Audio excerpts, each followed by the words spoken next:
vamos a pedirle a Roberto que nos haga un esquema de cómo ve la situación en el caso de que, imposible para mí, porque las condiciones políticas que exige todavía Podemos y que exigen sobre todo los aliados de Podemos separatistas siguen en pie. El derecho de autodeterminación de catalanes, vascos y gallegos, eso todavía sigue igual, con lo cual hace imposible un pacto con Podemos. Pero supongamos que llega a ser esta imposibilidad de hacer un pacto de Sánchez con Rivera y con Podemos llegar adelante. Roberto, ¿qué podría durar un pacto basado en una concepción de la política económica incompatible con los datos que ellos mismos tienen si quisieran ver sobre la mesa? ¿Qué podría durar un gobierno que abordara una política económica como la que parece que está esbozando el PSOE con el apoyo de Rivera? Yo no me voy a plantear ahora lo de Podemos, porque lo de Podemos es locura. Eso es otro tema, ya hablaremos de él. Pero ahora la pregunta de Roberto es muy clara.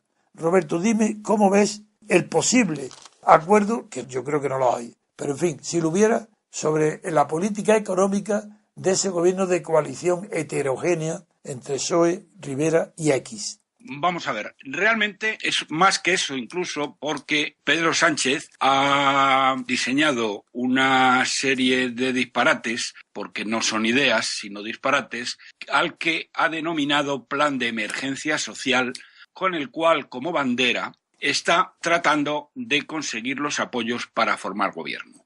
Para conquistar a Podemos. Bueno, sí, para conquistar a Podemos, para conquistar a Ciudadanos, que increíblemente parece que ya le ha conquistado, porque dice que está de acuerdo en la casi totalidad. Sí, lo he oído, me ha extrañado mucho. Este disparate sin fronteras de Pedro Sánchez, y es lo que quería hablar. Primero, decir que lo que llama Pedro Sánchez Plan de Emergencia Social es solo, para que no se confundan ustedes y que los árboles no les dejen ver el bosque, es solo demagogia y más impuestos para la clase media, la clase trabajadora y sobre todo los autónomos, a los que van a freír literalmente. Bien. ¿Quieres decir que lo del plan de emergencia es un pretexto para justificar más impuestos? Por supuesto, pero no solo eso, es peor que eso. Mira, voy a tratar de sintetizarlo para que nuestros oyentes, bueno, y comentarlo también contigo, el ver qué es lo que pretende este insensato que no tiene dos dedos de frente. Bien, primero, fíjate que le llama a un plan que podía ser un plan económico para superar la crisis o para recortar el despilfarro político imposible de financiar, le llama Plan de Emergencia Social. Esto es muy de la izquierda. Emplear una serie de adjetivos que son puro populismo, como cuando habla del empleo y de la recuperación justa. Cuando habla de un estatuto de trabajadores, dice estatuto de los trabajadores y las trabajadoras. Podía poner también de los gays y las lesbianas, etcétera. Pero bien, el plan tiene 4 apartados. El primero, naturalmente, como no podía ser de otra manera, es el empleo. Y añade, en vez de limitarse a decir empleo o recuperación del empleo, dice empleo y recuperación justa. Hombre, no iba a ser injusta, digo yo. Bien. Entonces, lo primero que hace en todos los apartados, en el del empleo, en el de la educación y en todos los demás, es algo que, Antonio, tú debes conocer bien. Que la primera medida que ha adoptado el PSOE, siempre que ha llegado al poder, ha sido derogar todo lo anterior, sin pararse a pensar ni un solo segundo si lo anterior era bueno o era malo. Sí. Y ahí, bueno, tenemos en el año 31, lo primero que hace el gobierno socialista de la República es paralizar todos los logros y la obra pública en marcha, carreteras y pantanos, que tenía la dictadura de Primo de Rivera, que había logrado los mayores éxitos económicos jamás logrados en nuestro país hasta ese momento. Y luego lo siguiente que hacen es formar un gobierno de indocumentados que en el caso de la República llevarían a España al desastre económico. Eso es debido, Roberto, a que en los tiempos donde prevalecen las cuestiones ideológicas sobre las cuestiones científicas, técnicas, cuando hay cambio de gobierno, el nuevo gobierno se cree que está obligado, para demostrar que es diferente, a derogar prácticamente la totalidad de las inspiraciones legales del gobierno anterior. Eso ha pasado siempre y seguirá pasando mientras los gobiernos sean ideológicos. No, digo que sí, que tienes razón. Hombre, vamos a ver, yo creo que Aznar no hizo sus cambios y desde luego Rajoy no cambió nada. Hombre, porque no hubo cambio ideológico entre Aznar, hombre, claro que no, porque ahí no hay cambio de partido. Te decía, en el año 82 llega González, sí, y este hace cosas mayores, porque no solo son cambios ideológicos, es que destruye la enseñanza no pública. digo que sean cambios ideológicos, sino cambios motivados por gobiernos de diferente ideología. Y es posible que sean tan ignorantes que los cambios sean incluso contrarios a su propia ideología. Pero esa es otra cuestión. Yo digo que se creen obligados a cambiar todo. Pues lo primero que hace el plan de emergencia social del señor Sánchez en el primer punto, que es el empleo, es derogar la reforma laboral y sustituirla por lo que él llama un estatuto de los trabajadores y las trabajadoras, sí, sin la menor idea de en qué va a consistir, aparte de las vaguedades habituales.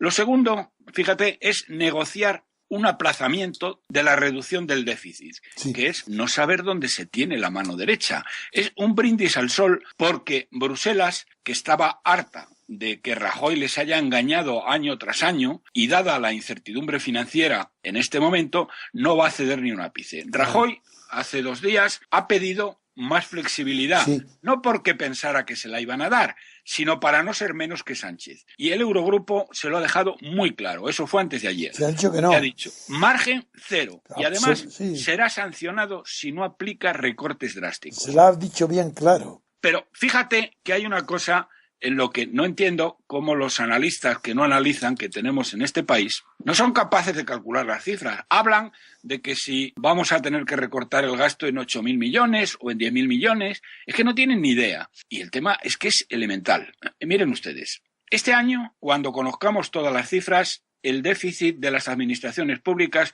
va a superar el 5% del PIB, aproximadamente el 5,3%. Y lo que nos exige el Eurogrupo es recortar a menos del 3% en el año 16. Bueno, el tema es muy sencillo. Si tenemos que recortar un 2% del PIB y el PIB es 1.070.000 millones de euros, el recorte del gasto que nos está exigiendo Bruselas con la amenaza de que si no seremos sancionados es de 21.400 millones, que es más del doble de lo que están diciendo hoy todos los papanatas analistas que siguen, bueno, las directrices de Sánchez o de Rajoy. Bien, pero el punto siguiente ya es demagogia a gran escala. Lo que dice el plan Sánchez es que el objetivo es reducir el paro a la mitad en la legislatura. Fue la misma. Eso es una locura que no comprendo cómo ni siquiera hay un periódico que se atreva a decirlo, sin decir esto está loco, está de manicomio. Pero está de manicomio. ¿Esto qué es? Esta fue la promesa de Felipe González, solo que multiplicada por 3, de crear 800.000 empleos. Lo recordamos todos. 2 millones de parados. Pero al gran Sánchez esto le viene pequeño y en vez de 800.000 promete crear 2,5 millones de empleos y 2 huevos duros, como decían los hermanos Marx. Sí, claro. González al menos tendría la decencia de reconocer después, y abro comillas, prometimos 800.000 empleos y destruimos 800.000. Y me callo para siempre, porque los empleos los crean los empleadores y no el Estado. Pero Sánchez, que es un ignorante total y absoluto, parece que no sabe que los empleos los crean los empleadores. A no ser que con el nepotismo del PSOE metan el Estado a 3 millones de parados. No, eso no puede hacerlo por el tema de Bruselas. Eso no puede hacerlo. No, es una ironía mía, hombre. Bueno, aunque es la idea de Izquierda Unida, Claro. Podemos, pero bueno. Crear empleo público. Aquí, Antonio, lo que sí tengo que decirte es que estoy absolutamente estupefacto el que el señor Rivera y sus asesores estén de acuerdo con tamaña locura. Sí. Porque el tema es que no hay por dónde cogerlo.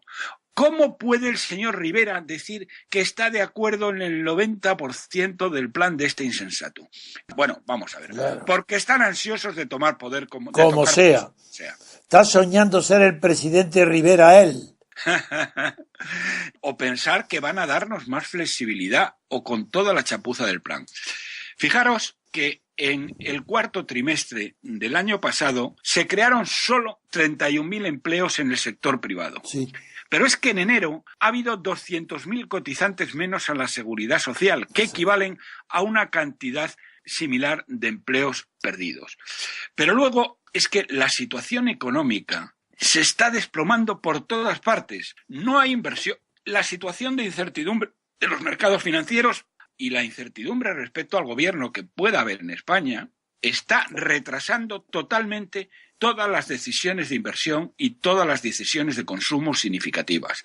Pero es que además hay otro efecto que no entiendo cómo los analistas no lo han señalado, que es un efecto muy, muy conocido y que es lo que llaman los economistas efecto riqueza. ¿Qué es el efecto riqueza?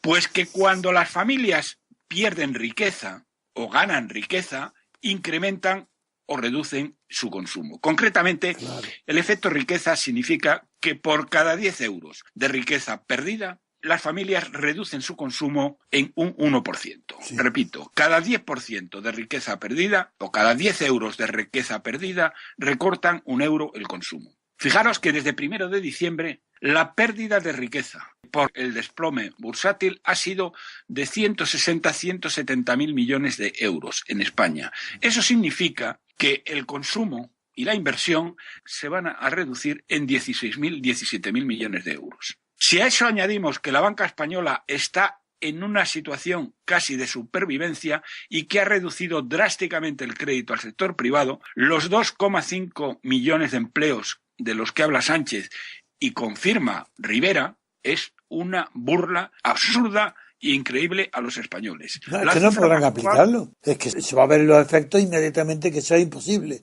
Podrán hacer la propaganda hoy, pero mañana es el desastre. Una vez que esté en el gobierno, a él eso le da igual. Claro. La cifra más probable, tomen ustedes nota, será que vamos a perder durante la próxima legislatura, si manda la izquierda, más de 1 millón de empleos. Esa sería. Luego viene el segundo tema, que es ya disparate sobre disparate, Antonio. La educación, la ciencia y la cultura por consenso. Es un dislate oceánico. Dice textualmente, impulsar un pacto educativo, en el caso de la educación, de la mano de la comunidad educativa y de las fuerzas políticas. Les pongo un ejemplo para que lo entiendan. Supongamos la universidad más conocida del mundo, Harvard. Pero valen cualquier otra universidad del mundo, incluidas las privadas españolas. Esto es como si le dijeran a Harvard que van a hacer los nuevos programas de enseñanza de la mano de la comunidad educativa. La comunidad educativa significa que opinan los alumnos, las limpiadoras, los conserjes, los profesores y luego de la mano de las fuerzas políticas. Imagínate que las fuerzas políticas norteamericanas fueran a meter la cuchara en lo que en Harvard se debe o no se debe enseñar. ¿Qué es lo que hacen en Harvard y en el resto de universidades? Cada cierto tiempo, normalmente cada 4 años, los programas de todas las enseñanzas se adaptan a los nuevos conocimientos y a las demandas de la sociedad y las empresas, y para ello en cada rama se crea un grupo de expertos de 4 o 5 personas que revisan lo existente y proponen los cambios a realizar. ¿Cómo se hace en España desde que el PSOE eliminó las oposiciones y sustituyó el conocimiento por el carné de izquierda? Pues lo que he contado, se hace por consenso, y de eso soy testigo como catedrático de la Universidad Politécnica. Se hace por consenso entre los alumnos, las limpiadoras, los tal y los profesores que no tienen ni idea. Esto me recuerda un hecho que relataba Azaña en Conversaciones de Benicassim, me parece que era, espantado de que en el ejército... Benicarló, será Benicarló, ¿no? Benicarló, perdón. Conversaciones de Benicarló, sí. Que espantado de que en el ejército de la República se sometiera democráticamente a votación si se tomaba la cota tal o el pueblo cual. Eso pasó también en la Revolución Rusa. En la Revolución Rusa. Bueno, sí. Lo que pasa es que luego ahí los comunistas se hicieron con el poder. No, que los comunistas pusieron comisarios que vigilaban a los altos mandos militares. Bueno, pues los programas educativos lo mismo. O sea, un desastre total. Luego ya es el no va más de los no va más. Gasto sin límite y más derechos sin ninguna obligación para todo el mundo. Fijaros, el gasto lo pretenden financiar con un incremento de los impuestos de 25.000 millones de euros, que es el doble de lo que hizo Rajoy cuando empezó, aunque luego después lo ha superado, mejorado y aumentado. Piensan subírselos a la clase media, a la clase trabajadora y a los autónomos. ¿Qué es lo que van a subir? El salario mínimo vital. Es decir, todo demagogia, demagogia y demagogia. Subida del salario mínimo interprofesional. Sanidad universal, no solo para los españoles, sino para todos los europeos que se presenten en la puerta de un hospital español en busca de tratamientos millonarios que no les pagan en sus países. Aquí hay mafias de los países del este y de Latinoamérica que traen a los enfermos más graves, los depositan en las urgencias de los hospitales y los tienen que tratar. Y eso paga los españoles. Y luego el tema de las pensiones. Fijaros el tema de las pensiones, hasta dónde llega el disparate. El agujero de las pensiones, es decir, la diferencia entre los gastos y los ingresos el año pasado, ha sido de 20.000 millones de euros.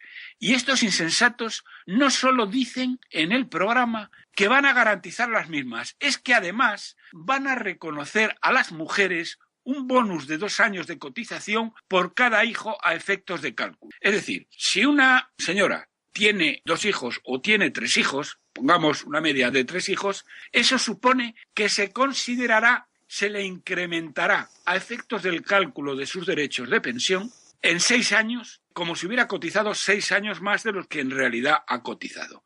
Bueno, es un disparate. Y este disparate, Antonio, sí, queridos amigos, lo avala Ciudadanos. No, si Rivera va a dar la puntilla. Rivera da la puntilla al PSOE. En fin, esto es lo que esta gente pretende. Y verdaderamente yo diría, Antonio, que con Rajoy, con Sánchez y por supuesto con Podemos, España no tiene salida. No.